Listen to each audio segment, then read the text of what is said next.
All right, for today's lesson, you are going to get a little 3" by 3" square. We've dealt with some shapes and stuff before. We're going to try to make some design on here that we can incorporate into making it into something, a nice picture. All right, we're going to make a tessellation, actually, is what's going to happen today. So I've got my 3" by 3", and basically we want to work on just two sides. All right, so I'm going to pick this side and the top side here. Okay, and we can come up with a nice line drawing. So I've got one done right here. Okay, I kept it simple. I connected it from that edge, kind of made a wavy line, and then I connected it to the same edge, and then the same on this side. And I don't want those two to run into each other. Okay, but I kept it kind of simple. This one took up a little bit more space. We don't want them both tiny. We want to have some nice spacing in our box here. And if you don't like what you've done, you can always make another one. All right, so you guys at home, you're just cutting pieces of paper. This is just a regular piece of drawing paper.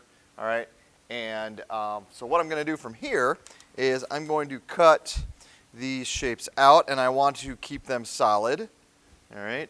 So I'm going to quickly work around the edge here. All right. Hopefully you guys take a little bit more time with cutting these out. And then you might remember something similar. Oh man, I'm talking and cutting at the same time is not working out very well. All right. Woo! I'm going to continue that, I guess. All right, so there's one. Man, I got to work on my scissor skills here. This is, I think I'm just going too fast.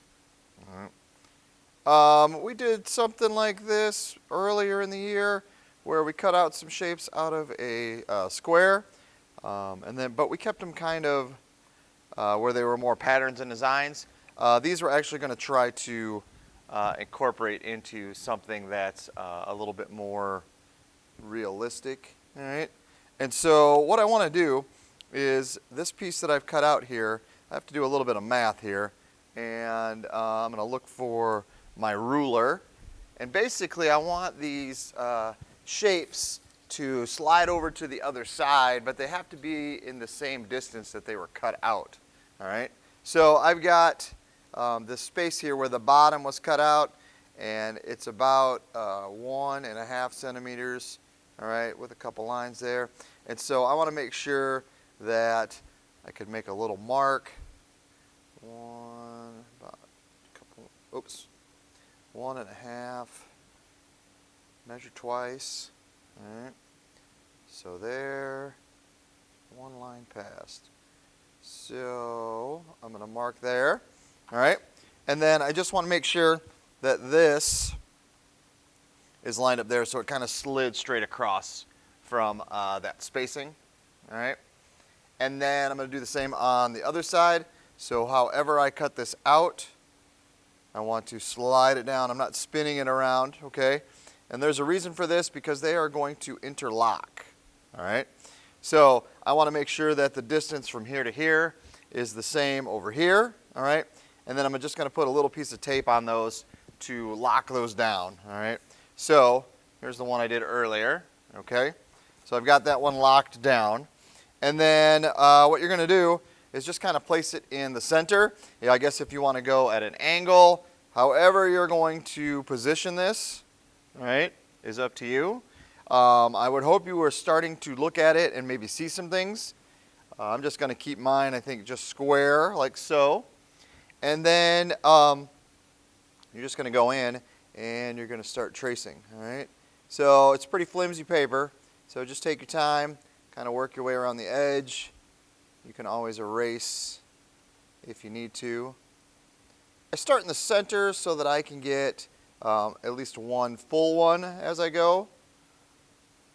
And again, I'm going kind of quick here, but I'm getting my tracing in. The tape is helpful because that locks them into place. And you just want to make sure your measurements are correct. All right, so there's the one that I've traced, and now I'm going to continue that throughout the paper. So you'll see here that these are going to lock into place down here.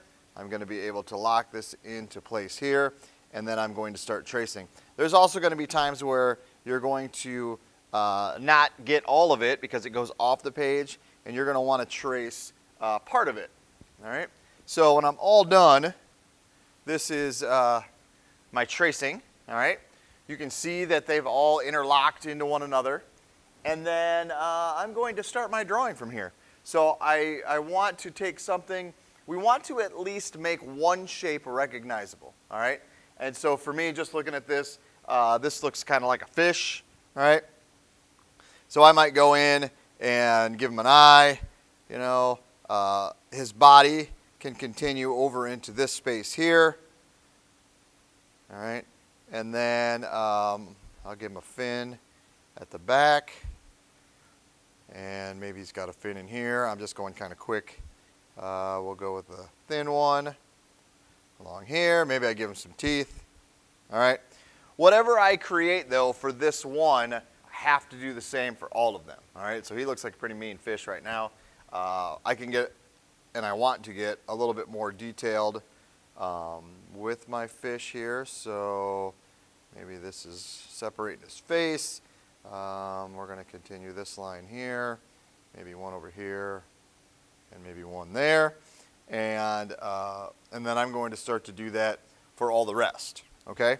So I've got something that I'm trying that looks a little bit realistic. My wavy line is going to pose a little bit of a challenge. So really this kind of looks like underwater. So I may go up and try to make some seaweed, all right, so that this is kind of floating around, and I may color this deep sea blue or something like that and give him some nice colors as well. So whatever I do, though, for one of them, I want to make sure that I continue that same design for all of them so that we have a nice, unique pattern. Now, here was a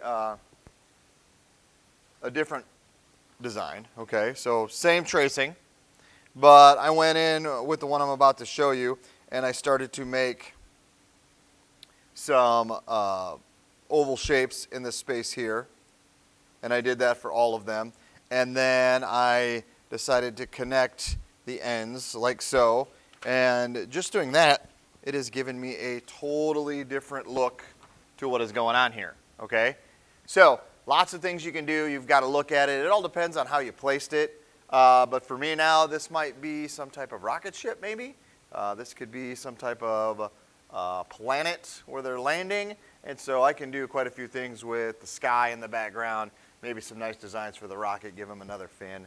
I can go from there. All right? So we're working in pencil first, getting those tracings in, and then get all your details in pencil. And next week, we will start the coloring process. So don't color it now. Just worry about getting the pencil in. Like I said, next week we'll talk a little bit about color and what you can use to color it in. All right? Good luck. Enjoy. Let me know if you got any questions. Email me, and I will get back to you. All right? Other than that, I'll see you next week.